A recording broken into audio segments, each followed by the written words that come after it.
ঈদযাত্রায় বাস ও ট্রেনের পাশাপাশি লঞ্চেও ঘরমুখী মানুষের ঢল। এ নিয়ে আরও জানাতে সদরঘাট লঞ্চ টার্মিনাল থেকে যুক্ত হচ্ছেন সহকর্মী আবদুল্লাহ আল মেহেদি। মেহেদি, এই মুহূর্তে সদরঘাটে ভিড় কেমন দেখছেন? অতিরিক্ত যাত্রী বহন ও অতিরিক্ত ভাড়া আদায়ে কোনো অভিযোগ পেয়েছেন কিনা?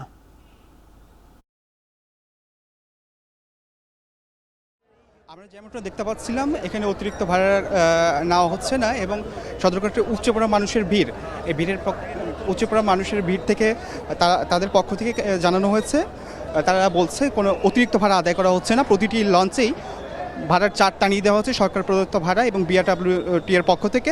এছাড়া প্রতিটি লঞ্চে দুইজন করে আনসার সদস্য যুক্ত করা হয়েছে, তারা নিরাপত্তার স্বার্থে দেখছেন। যেমনটা যোগাযোগ মন্ত্রী বলছিলেন, তার পরিপ্রেক্ষিতে আবহাওয়া অধিদপ্তরের খবর জানার পর থেকে এবং লঞ্চে তারা চালকরা আবহাওয়া অধিদপ্তরের খবর জানার পর থেকে তারপর থেকে লঞ্চ ছাড়ছেন। সকালে কিছুটা আবহাওয়ার জন্য বিলম্বিত হলেও এখন আর বিলম্বিত হচ্ছে না, সঠিক সময় ছেড়ে যাচ্ছে লঞ্চ এবং বরিশালগামী, রায়পুরাগামী, ইলশাগামী, মুন্সিগঞ্জগামী যাত্রীগণ তারা স্বস্তি প্রকাশ করছেন। কিছুটা ভিড় দেখা গেলেও তারা লঞ্চে উঠতে পেরে স্বস্তি প্রকাশ করছেন এবং ঈদে বাড়ি ফিরে যাওয়ার যে আনন্দ, এই আনন্দ তাদের মাতিয়ে রাখছেন। তারা বাড়ি ফিরে যেতে উদ্গ্রীব। অতিরিক্ত আইন শৃঙ্খলা নিরাপত্তা বাহিনীর জোরদার করা হয়েছে ঘাটে এবং ঘাটের বিআরডব্লিউর পক্ষ থেকে এবং নৌ পরিবহন মন্ত্রণালয়ের পক্ষ থেকেও অতিরিক্ত নিরাপত্তার স্বার্থে জনবল রয়েছে।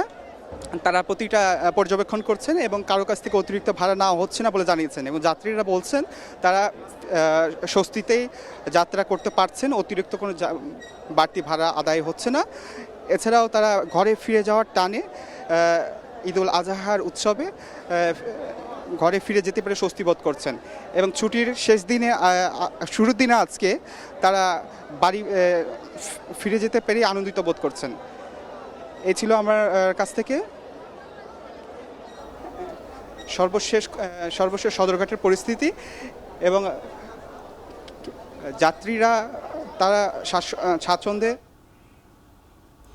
সদরঘাট লঞ্চ টার্মিনাল থেকে ঈদযাত্রার খবরাখবর জানাচ্ছিলেন সহকর্মী আবদুল্লাহ আল মেহেদি।